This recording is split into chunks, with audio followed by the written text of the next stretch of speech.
I have been known to talk about having a healthy skepticism while working in the paranormal field. It's not a bad thing at all to be a skeptic, but there is an enormous difference between skepticism with an open mind and skepticism with a harsh bent toward total intolerance of the subject. It is this sort of attitude that makes for such slow progress in the field. This type of irrational and rather ridiculous skepticism prohibits progressive evidence from being taken seriously. While the knowledge that we cannot always change someone's mind is also rather discouraging, especially to the folks who are just starting out as investigators and researchers, take it as a challenge. Just keep going. Open-mindedness is the progressive human condition that often takes personal experiences and tons of patience to develop. A skepticism that has progressed into a high intolerance breeds more than simple negativity. It breeds ignorance, bullying, and lots of pain. For everyone's sake, it is best, in the opinion of this vlogger, to allow yourself to become an open-minded skeptic. Listen with love and patience, and do not condemn the people around you for the beliefs they hold or things that they have seen that you feel to be examples of high imagination or other causes. Make it so your friends can trust you to be an open-hearted, listening ear, even if they already know your skepticism or your opinions. It's better to be an open-minded friend than one who could become an enemy. We run into far too many problems, and not just in the paranormal field, with people who are too much of a skeptic to even accept that certain things could be true for their loved ones. It's silly to expect that others are going to be as skeptical as you. Some people choose to live in a reality of superstitions than in a reality of logical thinking. Some people have experienced far too many supernatural events to be a logical thinker or skeptic. Others aren't so sold on the idea of the paranormal, and some have had paranormal events happen to them and still maintain a logical way of thinking. Everyone is different. Everyone is brought up differently, educated differently, and develops their thinking differently. Rather than assume that the people around you don't believe or do believe, ask questions and don't be offended if their opinions aren't yours. Don't be afraid either. I find that when someone asks me what my opinions on the paranormal are, and I explain my ideas, my thinking, and the fact that I do paranormal investigation with a team and run a paranormal website and blog and Facebook page and YouTube, they back away and elect not to talk to me again. Which is fine for a child's way out. Are you really silly enough to think that your shunning a person is going to change the way they think or change their beliefs? Of course it's not.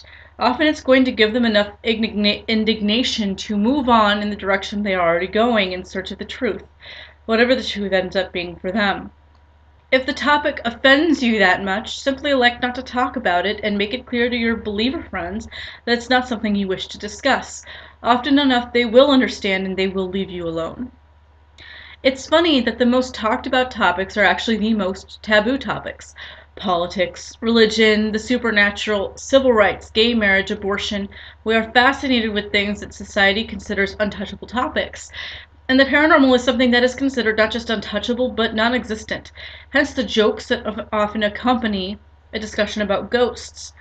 The main problem with this is that there is an actual reason why so many paranormal investigation reality shows exist. Ghost Hunters, Ghost Adventures, Paranormal State, Long Island Medium, The Dead Files, The Dead Truth, Fact or Fake Paranormal Files, and the list goes on.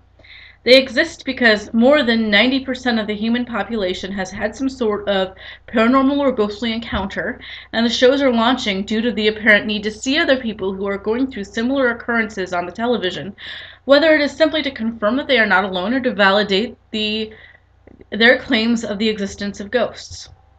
This is not a theory, it's a fact. Paranormal reality shows are a product of the times, and they show, whether for better or for worse, the outcome of investigation, research, and the experimentation done by paranormal investigators and researchers and parapsychologists and mediums. High skepticism that borders on intolerance deeply undermines that work. Imagine if this work were that of a highly respected scientist who was in the process of discovering a cure for cancer. Undermining that sort of work would be more than simply frustrating, it would be highly insulting, and it could put lives in danger. This is the way that the majority of paranormal investigators, researchers, parapsychologists, and the like regard their own work. To them, to us, it is highly scientific and important work, and we do not appreciate undermining of any sort whatsoever. Skepticism is highly appropriate in most scientific fields, but intolerance is quite inappropriate and highly frustrating. Most paranormal investigators and their colleagues are gifted with a deep sense of tolerance and patience. Those of us working within the paranormal field often enjoy teaching others how to investigate, research, and ultimately be patient. Skepticism within the paranormal field often yields better debunking, i.e., a long list of things that could be causing such occurrences and why. Skepticism gives us a balance so that we are not simply believing in the craziest claims and running with it, running around touting the existence of spirits when in fact the anomalies we saw were simply camera reflections of dust or other such easy explanation. Alarms. Skepticism has given and will continue to give a lot of good things to the field of paranormal investigation, and therefore, when I speak about high skepticism that borders on intolerance, I'm not telling you not to be a skeptic. I'm simply saying that if you keep your mind open, you will avoid alienating others, which is always a fantastic thing to do. You will also avoid insulting others, and you will leave room for odd things to occur to you, which may not happen at all, but it is still a possibility.